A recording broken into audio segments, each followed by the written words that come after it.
Hello friends, welcome to my channel. आज chemistry का एक इम्पॉर्टेंट टॉपिक्स पीरियोडिक टेबल के बारे में समझेंगे। जो आने वाले आरआरबी, एनटीपीसी, ग्रुप डी जो भी कॉम्पिटिटिव एग्ज़ाम हैं उनके हर एक शिफ्ट में एक या दो क्वेश्चन देखने को मिलता है। और प्रीवियस ईयर के यदि ग्रुप डी की बात करें तो उसके हर एक शिफ्ट में लगभग 2 से 3 क्वेश्चन देखने को मिला था।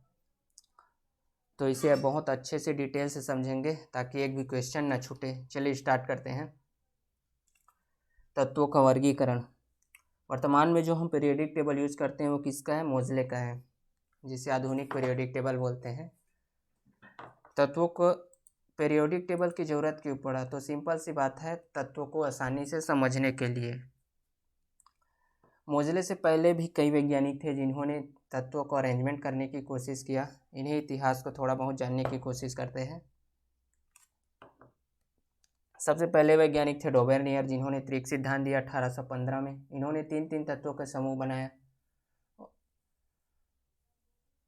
जिसमें बीच वाले तत्व का जो परमाणु भार है अन्य दो तत्वों के परमाणु भार के योग का आधा है, ये बोला गया। एग्जाम्पल से समझते हैं। ये क्या है? ट्रिपलेट है। तीन तत्व का समूह बनाया, जैसे लिथियम, सोडियम और पोटेशियम का बनाया। इसमें पहले वाले तत्व और लास्ट वाले तत्व, इन दोनों का परमाणु भार के योग को 2 से भाग करने पर जो संख्या आया वो मध्य वाले तत्व का परमाणु भार के बराबर होता है, ये बोला गया है। ठीक, इसमें कमियां क्या थी ये देख लेते हैं। इसका ट्रिपलेट जो था सिर्फ 4 ट्रिपलेट पर लागू हो पाया, जैसे मैंने एग्जांपल में लिखा है 1, 2, 3 और ये 4। नेक्स्ट है न्यूलैंड्स। न्यूलैंड्स ने अष्टक नियम दिया। इस समय 56 तत्वों की खोज हो चुका था। इसका अष्टक नियम बढ़ते हुए परमाणु भार के रूप में ही था। इन्होंने अपने पहले तत्व हाइड्रोजन के रूप में और अंतिम तत्व थोरियम को रखा। टेबल से समझने की कोशिश करते हैं। यह है पहला तत्व हाइड्रोजन और अंतिम तत्व थोरियम। इस नियम के अनुसार ये बोला गया कि जो 8वां तत्व है पहले तत्व के समान ही गुण प्रदर्शित करते हैं। अब पहला तत्व कौन सा है? ये हाइड्रोजन। उसके बाद ये फर्स्ट है, तो ये 1, 2, 3, 4, 5, 6, 7 और ये 8, यानी हाइड्रोजन फ्लोरीन के समान और फ्लोरीन, क्लोरीन, निकल, ब्रोमीन, इन सभी का जो गुण है वो एक समान होगा। लिथियम वाले ग्रुप, इन सभी का गुण एक समान होगा और इन सभी का गुण एक समान होगा। वैसे आगे। ठीक, इसमें कमियां क्या थी ये देख लेते हैं। इन्होंने न्यू तत्व के लिए कोई जगह नहीं छोड़ा था। इसकी जो सबसे बड़ी कमियां थी वो यही था कि इन्होंने आगे खोज होने वाले नए तत्वों के लिए कोई जगह नहीं छोड़ा था। दूसरा कमियां ये थी कि ये कैल्शियम तक ही लागू हो पाया। नेक्स्ट है मेंडलीव। कहाँ के हैं? रूस के। 1869 में। इस समय 63 तत्वों की खोज हो गए थे। इन तत्वों का जो अरेंजमेंट है वो बढ़ते हुए परमाणु भार में है। सबसे पहले जो आवर्त सारणी का निर्माण किया वो किसने किया? मेंडलीव ने ही किया। इनके आवर्त सारणी में 9 ग्रुप्स है और 7 आवर्त है। इनका जो पहला तत्व था हाइड्रोजन और अंतिम तत्व यूरेनियम को लिया। इनके पीरियोडिक टेबल में आगे होने वाले नए तत्वों के लिए क्या थे? जगह छोड़े गए थे। जैसे कि एका एल्यूमिनियम के लिए एक जगह छोड़ा था, जिसका जगह बाद में गैलियम ने लिया। एका सिलिकॉन के लिए एक जगह छोड़ा था, जिसका जगह बाद में जर्मेनियम ले लिया। उसी प्रकार और भी जगह छोड़े थे। ये पीरियोडिक टेबल से समझते हैं। ये है मेंडलीव का पीरियोडिक टेबल, जिसमें ये क्या है? आवर्त है और ये क्या है? ग्रुप्स है। पहला तत्व हाइड्रोजन है और अंतिम तत्व यूरेनियम है। ये खाली स्पेस जगह छोड़े गए हैं आगे खोज होने वाले तत्वों के लिए। इसकी कमियां क्या थी ये देखते हैं। इसकी कमियां की बात करें तो हाइड्रोजन का 2 स्थान पर रखना है, यानी हाइड्रोजन का कोई निश्चित स्थान नहीं दिया। इसे पहले ग्रुप्स में भी रखा था और 7वें ग्रुप्स में भी रखा था। समान गुण वाले तत्वों को अलग अलग जगह पर रख दिया था। इसका जो बेस था वो क्या था? बढ़ते हुए परमाणु भार पे था। बट कई जगह ऐसे था जो ये रूल्स फॉलो नहीं हो रहा था, जैसे कि कोबाल्ट को निकल से पहले रखा था, यानी कि निकल का जो परमाणु भार है वो क्या है, कोबाल्ट को निकल से पहले रखा जाना। कोबाल्ट का जो परमाणु भार है वो निकल से कम था, सॉरी ज़्यादा था, इसके बावजूद भी इसको क्या था, पहले रखा था। नेक्स्ट है अक्रिय गैस के बारे में इसका कोई चर्चा नहीं था। धातु और अधातु में वर्गीकरण नहीं था। नेक्स्ट है हेनरी मोजले, जिस अभी जो वर्तमान में पीरियोडिक टेबल यूज होता है वो किसका है, हेनरी मोजले का। मॉडर्न पीरियोडिक टेबल भी बोलते हैं। 1913 में इन्होंने एक न्यू प्रॉपर्टी एटॉमिक नंबर की खोज किया, और जो अपने तत्वों का अरेंजमेंट किया वो बढ़ते हुए एटॉमिक नंबर पर ही किया। वर्तमान में कुल 118 तत्व है, जिसमें से 98 प्रकृति है, 20 कृत्रिम है, जिसमें 91 धातु है, 20 अधातु है, और 7 जो है वो क्या है, उपधातु है। कुछ पॉइंट इसको समझ लेते हैं। एटॉमिक नंबर, एटॉमिक मास और सेल स्ट्रक्चर, इन तीनों को थोड़ा समझ लेते हैं। एटॉमिक नंबर है क्या, किसी भी तत्व के नाभिक में उपस्थित प्रोटॉन की संख्या क्या है, एटॉमिक नंबर है। और जब इसी एटॉमिक नंबर को 2 से गुणा कर दे तो क्या होता है, एटॉमिक मास है। इस डायग्राम से समझते हैं। ये हीलियम का एटॉमिक नंबर कितना है, 2। नाभिक में कितना प्रोटॉन है, यहाँ 2, इसीलिए इसका जो एटॉमिक नंबर है वो कितना हुआ, 2। और जब इसी को 2 से गुणा कर दे तो एटॉमिक मास कितना आ गया, यहाँ 4। इसको थोड़ा नोट कर लेना। जितना प्रोटॉन की संख्या होता है उतना ही क्या होता है, इलेक्ट्रॉन की संख्या होते हैं, जो बाह्य कक्षा के चारों ओर चक्कर लगाते हैं। ये देखो मध्य में क्या है, प्रोटॉन है, कितना है प्रोटॉन, 2। और इसके बाह्य के चारों ओर कौन सा चक्कर लगा रहा है, इलेक्ट्रॉन चक्कर लगा रहा है। इलेक्ट्रॉन कितना है, 2।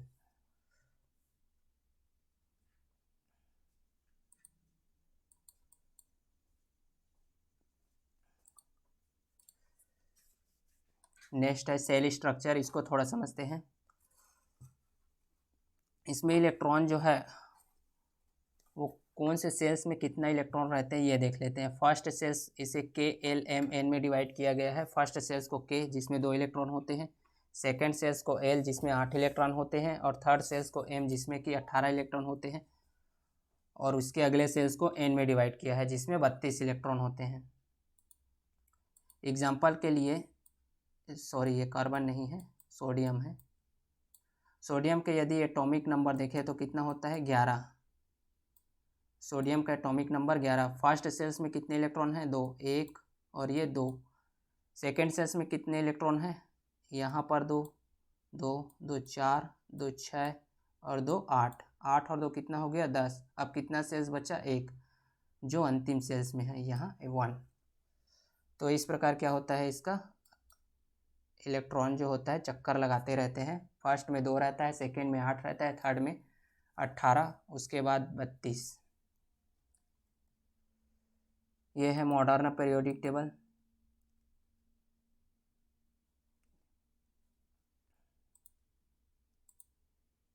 ये क्या है, ग्रुप्स है, 18 ग्रुप्स। और ये क्या है, आवर्त, 7 आवर्त।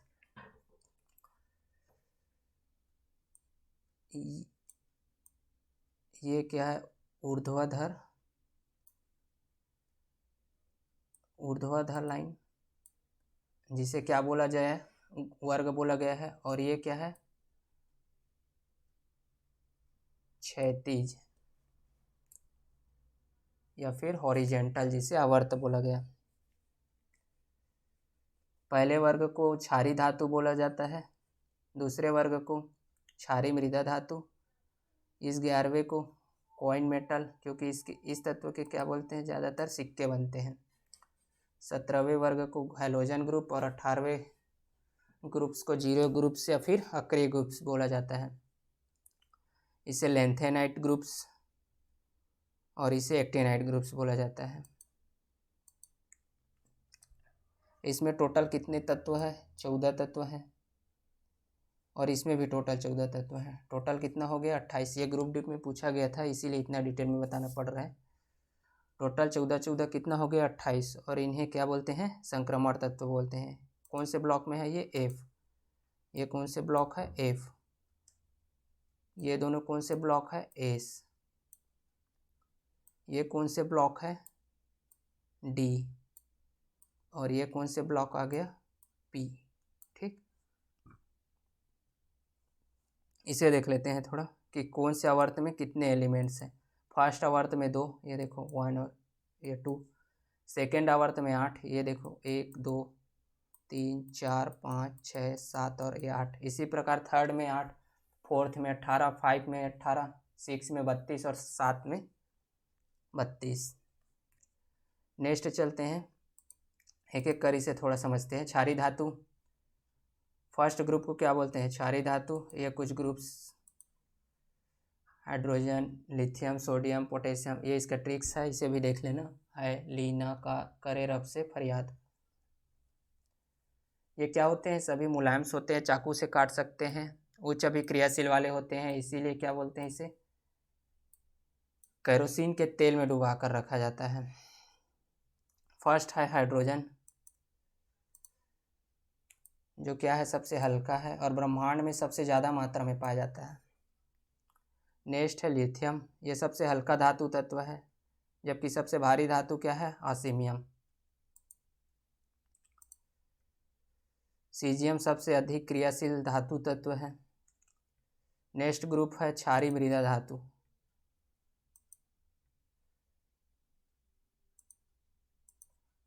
बेरियम, मैग्नीशियम, कैल्शियम, ये ट्रिक्स है, बेटा मांगे कार, स्कूटर बाप रोए, इसे भी देख लेना। ये तत्व पृथ्वी में आसानी से मिल जाते हैं, इसलिए इसे क्या बोलते हैं, क्षारीय मृदा धातु भी बोलते हैं।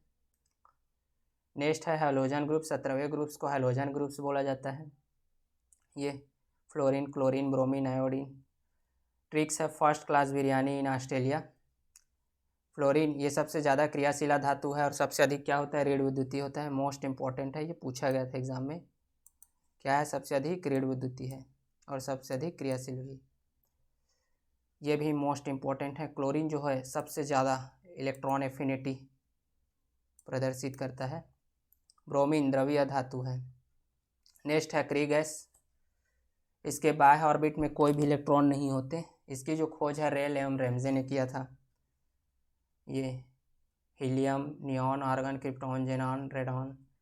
ट्रिक्स है, हीना आकर जाना रे, देख लेना अच्छे से। सबसे पहले हीलियम, ये वायुमंडल में पाए जाने वाली सबसे हल्की क्या है, अक्रिय गैस, और ब्रह्मांड में दूसरे नंबर पे। पहले नंबर पे कौन है, हाइड्रोजन।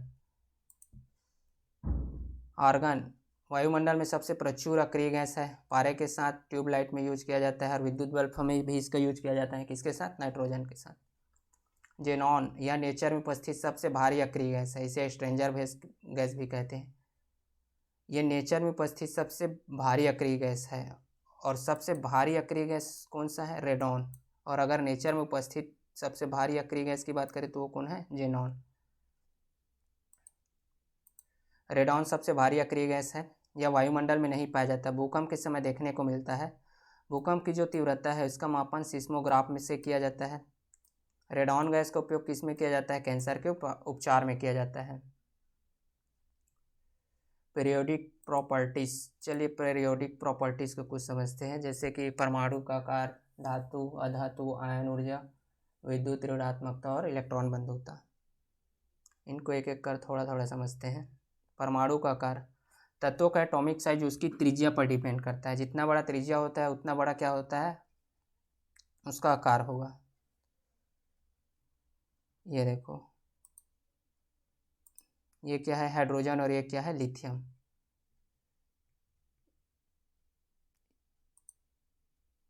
इसको नोट कर लेते हैं। आवर्त सारणी में ऊपर से नीचे जाने पर क्या होता है, परमाणु का आकार बढ़ता है। ये देखो, ऊपर से नीचे जाने पर परमाणु का आकार बढ़ता है, जबकि बाएं से दाएं जाने पर परमाणु का आकार क्या होता है, घटता है। वो कैसे, ये देख लेते हैं। ये क्या है, हाइड्रोजन है, इसमें कितने सेल्स है, एक सेल्स है, जिससे इसमें क्या है, ये जो नाभिक की त्रिज्या है, नाभिक ये है और ये क्या है, बाह्य शेष। नाभिक से बाह्य शेष के बीच की दूरी जो होता है वो क्या है, परमाणु त्रिज्या। इसमें परमाणु त्रिज्या क्या है, ये लिथियम है। लिथियम के मुकाबले क्या है, छोटा है। तो जितना बड़ा शेष होगा उतना बड़ा क्या होता है, आकार होता है। यानी जितना बड़ा शेष होगा उतना बड़ा क्या होगा, त्रिज्या होगा, और उतना ही बड़ा क्या होगा, उसका आकार होगा। ठीक, इससे समझते हैं। ये देखो, बाएं से दाएं जाने पर क्या होता है, घटता है। वो कैसे, ये देखो, शेष तो सभी में क्या है, दो दो ही है, बट क्या है, इलेक्ट्रॉन और प्रोटॉन बढ़ रहा है। जब इलेक्ट्रॉन और प्रोटॉन बढ़ेगा तो क्या होगा, एक दूसरे की ओर ज़्यादा आकर्षित होगा, जिससे उसकी साइज को क्या कर देगा, कम कर देगा।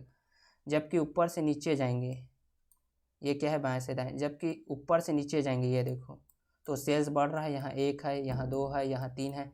अब जब सेल्स बढ़ रहा है तो क्या होगा, इलेक्ट्रॉन जो है और प्रोटॉन एक दूसरे से दूर दूर हो जाएंगे, और दूर दूर होंगे तो एक दूसरे को उतना ज़्यादा आकर्षित नहीं करेंगे, जिससे उसका क्या होगा, आकार जो होता है बढ़ता है। नेक्स्ट पॉइंट है धातु। इन तत्वों के अंतिम कक्षक में 1, 2, 3 इलेक्ट्रॉन होते हैं, जिससे वे आसानी से त्याग सकते हैं। लेफ्ट से राइट जाने पर धात्विक गुण क्या होता है, कम होता है, और ऊपर से नीचे जाने पर धात्विक गुण बढ़ता है। यानी जो जितना इलेक्ट्रॉन त्यागेगा उसका धात्विक गुण उतना ही ज़्यादा होगा। ये देखो, जैसे सोडियम का क्या है, परमाणु क्रमांक 11 है, अंतिम कक्षक में कितने इलेक्ट्रॉन है, 1। ये इसे आसानी से त्याग देगा। इस मतलब सबसे ज़्यादा धात्विक गुण किसका है, सोडियम का। मैग्नीशियम, ये क्या है, इसका परमाणु क्रमांक 12, अंतिम कक्षक में कितने इलेक्ट्रॉन है, 2 इलेक्ट्रॉन त्यागने के लिए इसे थोड़ा ज़्यादा मेहनत करने की ज़रूरत पड़ेगा। नेक्स्ट है एल्यूमिनियम, इसका परमाणु क्रमांक 13, इसके अंतिम कक्षक में कितने इलेक्ट्रॉन है, 3। इसे त्यागने के लिए और थोड़ा ज़्यादा मेहनत करने की ज़रूरत पड़ेगा। इस प्रकार देखते हैं कि बाएं से दाएं जाने पर क्या होता है, धात्विक गुण कम होता है। नेक्स्ट है अधातु। वे तत्व जिनके अंतिम कक्षक में इलेक्ट्रॉनों की संख्या 5, 6, 7 होते हैं, ये इलेक्ट्रॉन को आसानी से ग्रहण कर लेते हैं। आवर्त सारणी में लेफ्ट से राइट जाने पर अधात्विक गुण क्या होता है, बढ़ता है, जबकि ऊपर से नीचे जाने पर अधात्विक गुण क्या होता है, घटता है। ये सेम धातु जैसे है, इसको भी देख लेना। नेक्स्ट है आयन ऊर्जा। आयन ऊर्जा या आयन विभव। आयन बनाने में जो ऊर्जा खर्च होता है उसे क्या बोलते हैं, आयन ऊर्जा कहते हैं। एटॉमिक साइज छोटे होने पर आयन ऊर्जा ज़्यादा, और एटॉमिक साइज बड़ा होने पर आयन ऊर्जा का मान क्या होता है, कम होते हैं। एग्जाम्पल से समझते हैं। ये देखो, ये क्या है, हाइड्रोजन, ये क्या है, हीलियम, और ये क्या है, लिथियम। बोला गया है एटॉमिक साइज छोटे होने पर आयन ऊर्जा का मान क्या होगा, ज़्यादा होगा। वो कैसे, ये देखो, ये क्या है, एक सेल्स है, यानी इसका आकार जो है छोटा है। ये इसमें भी एक सेल्स है, इसका आकार छोटा है। इसमें 2 सेल्स है, इसका आकार थोड़ा बड़ा है। बट इसमें देखो, ये प्रोटॉन है, ये इलेक्ट्रॉन है, ये दोनों अत्यंत पास पास है। इसमें 2 प्रोटॉन और 2 इलेक्ट्रॉन है, ये और भी ज़्यादा क्या है, इन दोनों के मध्य आकर्षित बॉन्ड है। तो इसमें इलेक्ट्रॉन निकालने के लिए क्या करना पड़ेगा, ज़्यादा ऊर्जा लगाना पड़ेगा। इसमें भी एक इलेक्ट्रॉन निकालने के लिए ज़्यादा ऊर्जा निकालना पड़ेगा। जबकि इसमें देखो, इसमें 2 सेल्स हैं, इसमें जो इलेक्ट्रॉन है और ये प्रोटॉन है, ये थोड़ा दूर दूर है। इसमें जो आकर्षण बॉन्ड है वो उतना ज़्यादा नहीं है, इसीलिए जो ऊर्जा निकालना है, इलेक्ट्रॉन निकालने के लिए उतना ज़्यादा ऊर्जा की ज़रूरत नहीं पड़ेगा। ठीक, तो इसमें वही पॉइंट बोला गया है कि एटॉमिक साइज ज़्यादा होने पर क्या होगा, ऊर्जा ज़्यादा। एटॉमिक साइज छोटे होने पर ऊर्जा ज़्यादा, और एटॉमिक साइज ज़्यादा होने पर ऊर्जा का मान कम होता है। इसको देख लेते हैं, ये पूछा जाता है एग्ज़ाम में। लेफ्ट से राइट जाने पर आयन ऊर्जा मान क्या होगा, ज़्यादा होगा, और ऊपर से नीचे जाने पर आयन ऊर्जा का मान क्या होगा, कम होगा। क्यों कम होगा, क्योंकि ऊपर से नीचे जाने पर परमाणु का आकार बढ़ता है। अब जब परमाणु का आकार बढ़ता है तो आयन ऊर्जा का मान कम होगा, और लेफ्ट से राइट जाने पर परमाणु का आकार क्या होता है, घटता है, और जब घटेगा तो आयन ऊर्जा का मान क्या होगा, ज़्यादा होगा। नेक्स्ट है विद्युत ऋणात्मकता। किसी भी तत्व के सहजी अवबंधी इलेक्ट्रॉन युग्म को अपनी ओर आकर्षित करना क्या कहलाता है, इलेक्ट्रोनेगेटिविटी। जो फ्लोरीन है उसका इलेक्ट्रोनेगेटिविटी जो है वो सबसे ज़्यादा होता है। ये देखो, HF एग्जाम्पल के लिए। हाइड्रोजन का जो इलेक्ट्रॉन है वो कितना है, 1, और फ्लोरीन का कितना है, 9। यदि इसका इलेक्ट्रॉनिक विन्यास करें तो कितना होगा 2 और ये 7। अब इसको पूर्ण रूप से पूर्ण होने के लिए कितना इलेक्ट्रॉन की जरूरत पड़ेगा, 1 इलेक्ट्रॉन की जरूरत पड़ेगा, जो किसका लेगा, हाइड्रोजन का लेगा। और इसमें यही बोला गया है इलेक्ट्रॉन युग्म को अपनी ओर आकर्षित करने की प्रवृत्ति क्या है, इलेक्ट्रोनेगेटिविटी। तो ये क्या कर रहा है, हाइड्रोजन का फ्लोरीन जो है, ये देखो हाइड्रोजन का इलेक्ट्रॉन क्या कर रहा है, अपनी तरफ आकर्षित कर रहा है और अपने आप को क्या कर रहा है, पूर्ण संतुलित कर रहा है। ठीक, इसको थोड़ा देख लेते हैं। लेफ्ट से राइट जाने पर विद्युत ऋणात्मकता क्या होता है, ज़्यादा होता है, और ऊपर से नीचे जाने पर विद्युत ऋणात्मकता घटता है। अगला है इलेक्ट्रॉन बंधुता। किसी उदासीन परमाणु से एक इलेक्ट्रॉन डालने के लिए जो आवश्यक ऊर्जा खर्च होता है उसे क्या बोलते हैं, इलेक्ट्रॉन बंधुता कहते हैं। क्लोरीन का जो इलेक्ट्रॉन बंधुता है वो क्या होता है, सबसे ज़्यादा होता है। इसे देख लेना, लेफ्ट से राइट जाने पर इलेक्ट्रॉन बंधुता ज़्यादा और ऊपर से नीचे जाने पर इलेक्ट्रॉन बंधुता क्या होता है, घटता है। कुछ अन्य पॉइंट देख लेते हैं।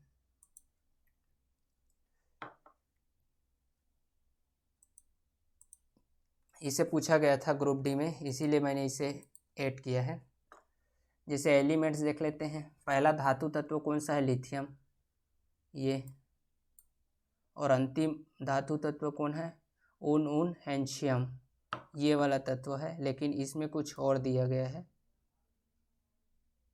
पीरियोडिक टेबल में एक बार चेक कर लेना अपने। अधातु की बात करें तो प्रथम अधातु तत्व कौन सा है, हीलियम, ये वाला। और अंतिम अधातु तत्व कौन सा है, रेडॉन। उपधातु की बात करें तो प्रथम उपधातु कौन सा है, बोरॉन। और अंतिम उपधातु कौन सा है, पोलेनियम, ये।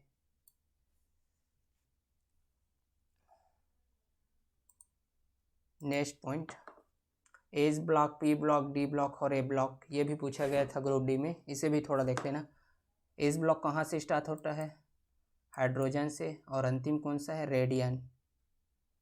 रेडियम 88, कौन सा है, ये वाला।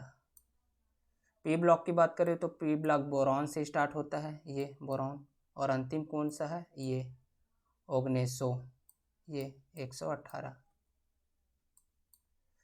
डी ब्लॉक की बात करें तो डी ब्लॉक स्कैंडियम से स्टार्ट होता है, ये क्या है, डी ब्लॉक। कहाँ तक जाता है, ये वाला पूरा, यानी ये 112। ए ब्लॉक की बात करें तो ए ब्लॉक कहाँ से स्टार्ट होता है, यहाँ से, और कहाँ तक, यहाँ तक। तो Ce सेरियम और Lr लॉरेंशियम, अंतिम तत्व।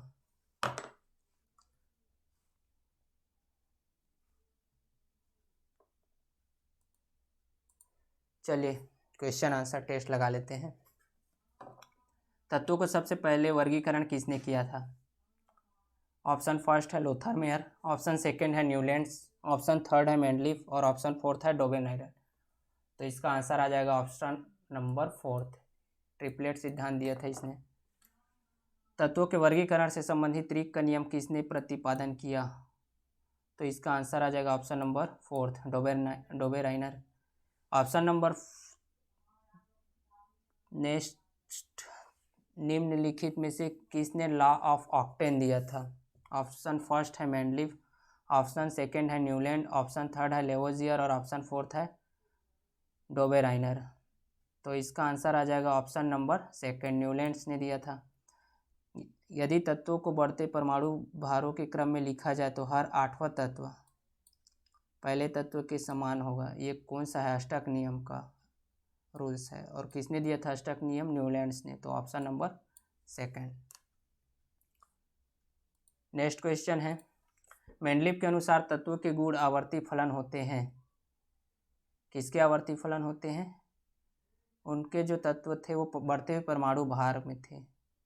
तो इसका आंसर आ जाएगा option number option number first, परमाणु भार में, ऑप्शन नंबर फर्स्ट। नेक्स्ट है, किस वैज्ञानिक ने सर्वप्रथम आवर्त सारणी का निर्माण किया, ऑप्शन फर्स्ट है मोजले, ऑप्शन सेकंड है मेंडलीफ, ऑप्शन थर्ड है डाल्टन और ऑप्शन फोर्थ है रदरफोर्ड। तो सर्वप्रथम आवर्त सारणी का निर्माण किसने किया था, मेंडलीफ ने। नेक्स्ट क्वेश्चन है, आधुनिक आवर्त सारणी का प्रतिपादन किसने किया? ऑप्शन फर्स्ट है मोजले, ऑप्शन सेकंड है न्यूलैंड्स, ऑप्शन थर्ड है मेंडलीफ और ऑप्शन फोर्थ है डोबेराइनर। तो इसका आंसर आ जाएगा ऑप्शन नंबर फर्स्ट मोजले। मेंडलीफ के आवर्त सारणी में तत्वों का वर्गीकरण का आधार है। ऑप्शन फर्स्ट है परमाणु द्रव्यमान, ऑप्शन सेकंड है परमाणु संख्या, ऑप्शन थर्ड है परमाणु आयतन और ऑप्शन फोर्थ है परमाणु घनत्व। तो इसका आंसर आ जाएगा ऑप्शन नंबर फर्स्ट, परमाणु बढ़ते हुए परमाणु द्रव्यमान पर किया था इसने। नेक्स्ट क्वेश्चन है, आवर्त सारणी के ऊर्ध्वाधर वर्टिकल लाइन स्तंभों को क्या कहा जाता है? ऑप्शन फर्स्ट है आवर्त, ऑप्शन सेकंड है वर्ग, ऑप्शन थर्ड है धातु और ऑप्शन फोर्थ है अधातु। तो इसका आंसर आ जाएगा ऑप्शन नंबर सेकंड, वर्ग। आधुनिक आवर्त सारणी में कुल वर्गों की संख्या? Option first 7, option second 8, option third 16 और ऑप्शन फोर्थ 18। तो आधुनिक आवर्त सारणी में कितने वर्ग थे? 18। तो इसका आंसर आ जाएगा option number fourth. Next question है, आधुनिक आवर्त सारणी में आवर्त की कुल संख्या? ऑप्शन फर्स्ट है 5, ऑप्शन सेकंड है 6, ऑप्शन थर्ड है 7, ऑप्शन 8 है, ऑप्शन फोर्थ है 8। तो इसका आंसर आ जाएगा ऑप्शन नंबर, कितने आवर्त सारणी थे? 7। तो इसका आंसर आ जाएगा option number third. Next question है, आधुनिक आवर्त सारणी में तत्वों को व्यवस्थित किया था? ऑप्शन नंबर फर्स्ट है घटते हुए परमाणु भार में, ऑप्शन थर्ड है बढ़ते हुए परमाणु भार में, ऑप्शन फोर्थ है घटते हुए परमाणु संख्या में। तो इसका आंसर आ जाएगा ऑप्शन नंबर बढ़ते हुए परमाणु संख्या में, option number third. Next question है, आधुनिक आवर्त के नियम के प्रवर्तक है? ऑप्शन फर्स्ट है मोजले, ऑप्शन सेकंड है मेंडलीफ, ऑप्शन थर्ड है डाल्टन और ऑप्शन फोर्थ है न्यूलैंड्स। तो इसका आंसर आ जाएगा, आधुनिक आवर्त का प्रवर्तक कौन है? मोजले ने दिया था। ए ब्लॉक में टोटल कितने तत्व है? ऑप्शन फर्स्ट है 10, ऑप्शन सेकंड है 11, ऑप्शन थर्ड है 12, ऑप्शन फोर्थ है 14। तो एफ ब्लॉक की बात करें तो एफ ब्लॉक में टोटल कितने तत्व है? टोटल 28 तत्व होंगे, क्योंकि एक्टिनाइट और लेथेनाइट को मिलाकर कितना होता है? 14। तो इसको क्या बना लेना? 28 बना लेना। टोटल कितने तत्व होते हैं? 28 तत्व हैं, ठीक। नेक्स्ट क्वेश्चन है, निम्नलिखित में से कौन से तत्व सर्वाधिक विद्युत ऋणात्मकता है? ऑप्शन फर्स्ट है क्लोरीन, ऑप्शन सेकंड है फ्लोरीन, ऑप्शन थर्ड है ऑक्सीजन और ऑप्शन फोर्थ है सोडियम। तो इसका आंसर आ जाएगा option number second, fluorine. Next question है, पृथ्वी पर सबसे अधिक मात्रा में पाए जाने वाले धातु तत्व? ऑप्शन फर्स्ट है लोहा, ऑप्शन सेकंड है एल्यूमिनियम, ऑप्शन थर्ड है सिलिकॉन और ऑप्शन फोर्थ है सोडियम। तो इसका आंसर आ जाएगा ऑप्शन नंबर सेकंड, धातु तत्व कौन है? एल्यूमिनियम। और अगर तत्व की बात करें तो तत्व कौन सा है? ऑक्सीजन। नेक्स्ट क्वेश्चन है, पृथ्वी पर सबसे अधिक मात्रा में पाए जाने वाले तत्व? ऑप्शन फर्स्ट है लोहा, ऑप्शन सेकंड है एल्यूमिनियम, ऑप्शन थर्ड है सिलिकॉन और ऑप्शन फोर्थ है ऑक्सीजन। तो इसका आंसर आ जाएगा option number fourth. Next question है, सबसे हल्की धातु है? ऑप्शन फर्स्ट है मैग्नीशियम, ऑप्शन सेकंड है लिथियम, ऑप्शन थर्ड है एल्यूमिनियम और ऑप्शन फोर्थ है प्लेटिनम। तो इसका आंसर आ जाएगा ऑप्शन नंबर सेकंड, लिथियम। सबसे भारी धातु है? ऑप्शन फर्स्ट है चांदी, ऑप्शन सेकंड है सोना, ऑप्शन थर्ड है पारा, ऑप्शन फोर्थ है असीमियम। तो इसका आंसर आ जाएगा ऑप्शन नंबर फोर्थ। सबसे हल्का तत्व है? ऑप्शन फर्स्ट है हाइड्रोजन, ऑप्शन थर्ड है लिथियम, ऑप्शन फोर्थ है हीलियम और ऑप्शन फोर्थ है सोडियम। तो इसका आंसर आ जाएगा ऑप्शन नंबर फर्स्ट। सबसे हल्का तत्व कौन सा है? हाइड्रोजन। और सबसे हल्का धातु तत्व कौन सा है? लिथियम। नेक्स्ट क्वेश्चन, मेंडलीफ अपने आवर्त सारणी में को सही स्थिति प्रदान नहीं कर सका? ऑप्शन फर्स्ट है नाइट्रोजन को, ऑप्शन सेकंड है कार्बन को, ऑप्शन थर्ड है ऑक्सीजन को और ऑप्शन फोर्थ है हाइड्रोजन को। तो इसका आंसर आ जाएगा ऑप्शन नंबर फोर्थ, हाइड्रोजन को। हाइड्रोजन को उसने स्थान निश्चित नहीं दे पाया, फर्स्ट ग्रुप में भी रख दिए थे और 7वें ग्रुप में भी रख दिए थे। नेक्स्ट क्वेश्चन है, न्यूलैंड्स ने अपने अष्टक नियम में अंतिम स्थान किस तत्व को दिया था? ऑप्शन फर्स्ट है हाइड्रोजन, ऑप्शन सेकंड है असीमियम, ऑप्शन थर्ड है थोरियम और ऑप्शन फोर्थ है पोलोनियम। तो इसका आंसर आ जाएगा option number third, thorium. Dobereiner का त्रिक सिद्धांत लागू होता है? ऑप्शन फर्स्ट है hydrogen lithium potassium, option second है sodium potassium calcium, option third है hydrogen oxygen carbon, option fourth है क्लोरीन ब्रोमीन आयोडीन। तो इसका आंसर आ जाएगा ऑप्शन नंबर फोर्थ। मेंडलीफ ने अपने आवर्त सारणी में किन दो तत्वों का आधार लिया? ऑप्शन फर्स्ट है हाइड्रोजन हीलियम, ऑप्शन सेकंड है हाइड्रोजन लिथियम, ऑप्शन थर्ड है हाइड्रोजन ऑक्सीजन और ऑप्शन फोर्थ है हाइड्रोजन सोडियम। तो इसका आंसर आ जाएगा मेंडलीफ ने अपने तत्व में जो अपने आवर्त सारणी में जो तत्वों का बेस लिया था वो कौन सा है? ऑप्शन नंबर थर्ड, हाइड्रोजन और ऑक्सीजन को लिया था। नेक्स्ट क्वेश्चन, आवर्त सारणी में बाएं से दाएं जाने पर परमाणु आकार में क्या परिवर्तन होता है? फर्स्ट बढ़ता है, सेकंड घटता है, थर्ड कोई परिवर्तन नहीं होता, फोर्थ इनमें से कोई नहीं। तो बाएं से दाएं जाने पर परमाणु का आकार क्या होगा? सेल्स की संख्या तो ज्यों का त्यों रहता है, यानी कि रेडियस भी क्या रहता है? ज्यों का त्यों रहता है, जिससे एटॉमिक जो उसके आकर्षण और इलेक्ट्रॉन और प्रोटॉन के बीच आकर्षण बंध क्या होता है? बढ़ता है। तो क्या होगा? ये घटेगा। और अगर ऊपर से नीचे की बात करता तो क्या होगा? बढ़ता। आवर्त सारणी में बाएं से दाएं जाने पर आयन विभव का मान क्या होगा? फर्स्ट है बढ़ेगा, सेकंड है घटेगा, थर्ड है कोई परिवर्तन नहीं होगा और फोर्थ है इनमें से कोई नहीं। तो इसका आंसर आ जाएगा क्या होगा? बढ़ेगा। आवर्त सारणी में बाएं से दाएं जाने पर विद्युत ऋणात्मकता में फर्स्ट है बढ़ेगा, सेकंड घटता है, थर्ड कोई परिवर्तन नहीं होता और फोर्थ इनमें से कोई नहीं। तो इसका आंसर आ जाएगा ऑप्शन नंबर फर्स्ट बढ़ेगा।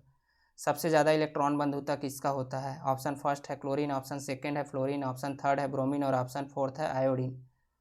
तो इसका आंसर आ जाएगा option number first chlorine. Chlorine का इलेक्ट्रॉन एफिनिटी जो है वो सबसे ज़्यादा होता है। Thank you.